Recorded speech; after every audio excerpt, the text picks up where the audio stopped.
नमस्कार डाक्टर। नमस्कार हजुर। फर्स्ट इयर परिचय दिनुस् न तपाईको। मेरो नाम चाहिँ डाक्टर रश्मि तामाङ हो। म चाहिँ रानीपुर युपिएचसीको मेडिकल अफिस इन्चार्ज हो।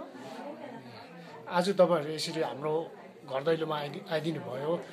आजको जुन चाहिँ हामीले चाहिँ जानेको छ हेल्थ खाली हेल्थ क्याम्प भनेर मेन चाहिँ तपाईहरु आउनुको कारण चाहिँ आजको के उद्देश्यले उद्देश्य चाहिँ के छ भने चाहिँ हाम्रो अब गाउँ बस्तीको मान्छेहरू चाहिँ के हुन्छ भने हाम्रोमा आउनु सक्दैन है।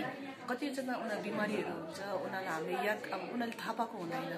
घरमै बस्नुहुन्छ, घरकै जडीबुटी गर्नुहुन्छ, बस्तीको दबाईहरू गर्नुहुन्छ है, घरमै बस्नुहुन्छ र हस्पिटलमा आउनु सक्नुहुन्न है। त्यही कारण चाहिँ अब हामी घर दैलो गएर है यस्तो मान्छेहरूलाई पक्रेर हामी ट्रिटमेन्टमा गर्ने र उनीहरूलाई राम्रो फ्युचर दिनु लागि आएको। आजभन्दा अगाडि तपाईहरुले अरू गाउँतिर पनि गर्नुभयो ल? गर्दैछ, हामी सबैतिर जान्छ। हाम्रो जुन जुन एरिया पर्छ हाम्रोमा करिब 13वटा एरिया छ हाम्रो अन्डरमा है। त्यो एरियामा गएर हामी यो क्याम्पहरू गर्छौँ। अन्त हामी यो 30+ मेन जुन चाहिँ छ अहिले यो स्क्रिनिङ प्रेसर र यो डायबिटिसको लागि त्यो पनि हामी गर्दैछौँ। अहिले तपाईहरुसँग हामीले यसो साधारण देख्दाखेरि डेन्टिस्ट अल्सो छ नि, दाँतको डाक्टर पनि हुनुहुन्छ, अन्त आँखा पनि गर्नुहुन्छ हैन?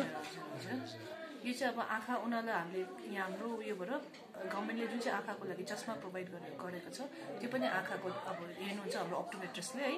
उहाँले जसलाई जरुरी छ उहाँलाई चस्मा पनि दिनुहुन्छ र साथैमा हाम्रो डाक्टर हुनुहुन्छ, डेन्टलको डाक्टर हुनुहुन्छ है। उहाँले चाहिँ अब हाम्रो के भन्छ यो दाँतहरूको जाँच गरेर ट्रिटमेन्ट गराउने र कसरी हुन्छ अब त्यो दाँतको लागि कहाँ पठाउनु र हाम्रोमा ल्याउनु कि कहीँ पठाउनु त्यो जाँच गरेर हामी पठाउँछौँ।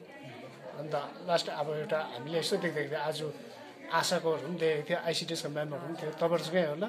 हामीसँगै हुनुहुन्छ, किनभने आइसिडिएस गुरुआमा र हाम्रो आशा चाहिँ हाम्रो एकदमै मेन उयो भनौँ न, अब हेल्थ सिस्टमको मेन अब उहाँहरू नै हो, ग्रासरुट लेभलमै उहाँहरू हुनुहुन्छ। बस, thank you doctor, thank you very much.